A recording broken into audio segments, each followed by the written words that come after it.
चर्चा करेंगे वैशाख मास के शुक्ल पक्ष में आने वाली एकादशी तिथि के बारे में।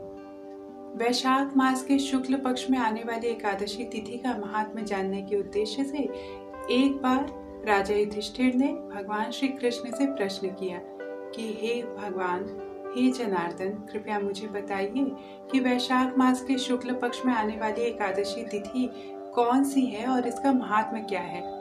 इसका उत्तर देते हुए भगवान श्री कृष्ण ने कहा कि हे राजन, ऐसा ही प्रश्न भगवान श्री रामचंद्र जी ने वशिष्ठ मुनि से किया था।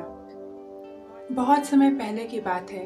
त्रेता युग में सीता मैया के वियोग से दुखी होकर एक बार भगवान श्री राम ने अपने गुरुदेव वशिष्ठ मुनि का ध्यान किया और उनका स्मरण कर उनसे पूछा कि हे गुरुदेव, मुझे सभी व्रतों में उत्तम कोई एक सर्वश्रेष्ठ व्रत बताइए जिसके प्रभाव से सब प्रकार के पापों का क्षय हो जाए और सब प्रकार के दुखों का निवारण हो सके। इसको सुनकर वशिष्ठ जी ने कहा कि हे राम, तुम्हारा तो नाम ही पतित पावन है। तुम्हारा नाम लेने से मनुष्य सब प्रकार के पापों से स्वतः ही मुक्त हो जाता है, किंतु सभी मनुष्यों के कल्याणार्थ यदि तुमने ऐसा प्रश्न पूछा है तो मैं तुम्हें इसका उत्तर अवश्य देता हूँ। वशिष्ठ जी ने आगे बताया कि वैशाख मास के शुक्ल पक्ष में आने वाली एकादशी तिथि, जिसे मोहिनी एकादशी के नाम से जाना जाता है, इस व्रत को करने से मनुष्य के समस्त प्रकार के दुख दूर हो जाते हैं और वह हर प्रकार के पातकों से मुक्त हो जाता है।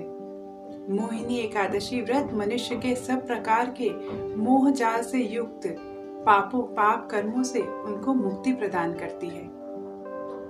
वशिष्ठ जी ने कहा कि मोहिनी एकादशी व्रत के प्रभाव से मनुष्य हर प्रकार के मोह माया जाल में फंसा रहकर जितने भी पाप कर्म में लिप्त होता है उसके प्रभाव से मुक्ति प्राप्त करता है। देखा जाए तो मनुष्य के दुखों का कारण ही उसके मोह और माया का जाल है।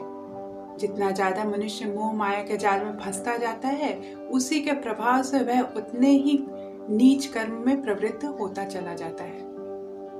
अतः इस दुख को प्रकट करने वाले मोह का नाश करने के लिए सभी साधकों को मोहिनी एकादशी व्रत का विधि पूर्वक अनुष्ठान करना चाहिए। इस व्रत का कथा बताते हुए आगे वशिष्ठ जी ने कहा कि बहुत समय पहले की बात है। राजा धृतिमान के राज्य में एक बहुत ही समृद्धशाली और धनाढ्य वैश्य निवास करता था, जिसका नाम था धनपाल। धनपाल विष्णु भक्त था, जिसकी वजह से वह सब प्रकार के पुण्य कर्मों के संपादन में संलग्न रहता था। वह लोगों के कल्याण के लिए मठ, प्याऊ, कुआं, बावड़ी, घर और बाग बगीचे बनवाया करता था तथा मंदिर आदि में दान दक्षिणा देके सब ब्राह्मणों को संतुष्ट रखता था। उसके 5 पुत्र थे। उसके 5 पुत्रों में से जो सबसे छोटा पुत्र था उसका नाम था धृष्ट बुद्धि। अपने नाम के अनुरूप ही उसकी बुद्धि भी बहुत ही दुष्ट थी। उसका मन हमेशा पाप कर्मों में ही संलग्न रहता था। वह हर प्रकार के दुर्व्यसनों में लगा रहता था। एक बार उसको नगर में नीच कर्म में लिप्त हुआ देखकर उस वैश्य को बड़ी चिंता हुई और क्रोधवश उसने अपने सबसे छोटे पुत्र धृष्ट बुद्धि का त्याग कर दिया। अपने बंधु बांधवों से विरक्त होकर धृष्ट बुद्धि की बहुत बुरी हालत हो गई। पहले तो वह अपने पिता का धन यूं ही लुटाया करता था और हर प्रकार के दुर्व्यसनों में युक्त रहा करता था, किंतु जब उसके पिता ने उसे घर से निकाल दिया तो उसकी स्थिति बहुत शोचनीय हो गई। वह दुखी होकर इधर उधर भटकने लगा। ऐसे शोकाकुल अवस्था में एक बार वह कौंडिन्य मुनि के आश्रम तक पहुंचा। वैशाख का मास था और महर्षि कौंडिन्य गंगा जी का स्नान करके आ रहे थे। महर्षि कौंडिन्य को देखकर शोकाकुल हुए धृष्ट बुद्धि को थोड़ी समझ आई और अपने पुण्य के उदय के प्रभाव से वह उनके पास गया और उनको सादर नमस्कार किया। उनसे पूछा कि हे महर्षि, आप तो परम महात्मा हैं, आप मुझे बताइए कि मुझे इस दुख से कैसे मुक्ति मिलेगी। मेरी स्थिति अत्यंत शोचनीय है। उसको सुनकर कौंडिन्य मुनि ने धृष्ट बुद्धि को वैशाख मास के शुक्ल पक्ष में आने वाली एकादशी तिथि का उपाय बताया और उसको कहा कि हे धृष्ट बुद्धि, पाप कर्मों के जनित दुखों का मूल नाश करने के लिए मोहिनी एकादशी अत्यंत सुंदर व्रत है, अतः तुम इसका अनुष्ठान अवश्य करो।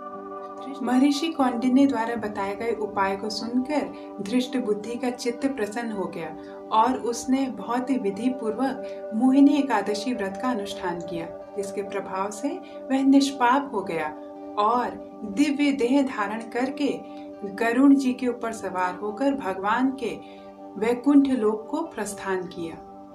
मोहिनी एकादशी व्रत करने वाले मनुष्य को सब प्रकार के दुखों से मुक्ति मिलती है और वह निष्पाप हो जाता है। इस व्रत के महात्म को सुनने वाले और कहने वाले मनुष्य को सहस्त्र गोदान का फल प्राप्त होता है। इस व्रत को करने की विधि इस प्रकार है। व्रत करने वाले व्रती मनुष्य को इसका संकल्प दशमी तिथि से ही लेना चाहिए और अगले दिन ब्रह्म मुहूर्त में उठकर अपने नित्य नैमित्तिक कर्म का संपादन कर भगवान श्री कृष्ण की मंगल आरती करनी चाहिए। मंगल आरती करने के पश्चात भगवान श्री कृष्ण के पवित्र नामों से युक्त हरे कृष्ण महामंत्र हरे कृष्ण कृष्ण कृष्ण हरे हरे, हरे राम राम राम हरे हरे, इस महामंत्र का अपने सामर्थ्य के अनुसार 1, 2, 4, 8, 16, 32, 64 या इससे भी अधिक संख्या में माला जप करना चाहिए। इस व्रत का अनुष्ठान आप अपने सामर्थ्य के अनुसार निर्जला जल पीकर अथवा केवल फलाहार करके रह सकते हैं। फिर दिन भर भगवान श्री कृष्ण के सदशास्त्रों जैसे श्रीमद् भगवद गीता, श्रीमद् भागवतम, चैतन्य चरितामृत आदि सद्ग्रंथों का पाठ करना चाहिए। रात्रि काल में वैष्णवों के सहयोग से भगवान जनार्दन की प्रसन्नता के लिए उनके महामंत्र से युक्त बहुत ही सुंदर कीर्तन का आयोजन करना चाहिए। अगले दिन ब्रह्म मुहूर्त में उठकर भगवान श्री कृष्ण की मंगल आरती करके गऊ और वैष्णवों की सेवा करनी चाहिए और उन्हें दान दक्षिणा देकर संतुष्ट करना चाहिए। दान दक्षिणा करना प्रत्येक मनुष्य का धर्म है। इस समय हम सभी लोग कोरोना महामारी से जूझ रहे हैं और जन कल्याण के लिए इस्कॉन संस्था जितने भी दुखी मनुष्य हैं जो कि कोरोना बीमारी से जूझ रहे हैं, उनके घर पे भगवान श्री कृष्ण का बहुत ही सात्विक और पौष्टिक कृष्ण प्रसादम पहुंचा रही है। आप भी इसमें अपना सहयोग और योगदान प्रदान कर सकते हैं। अधिक जानकारी के लिए अपने नजदीकी इस्कॉन संस्था से संपर्क करें और जन कल्याण के इस महान यज्ञ में अपना योगदान करें। इसके पश्चात अपने व्रत का पारण करें। उत्तर भारत में इसके पारण काल का समय 24 मई 2021 को सुबह 5:25 से लेकर सुबह 10 बजे तक है।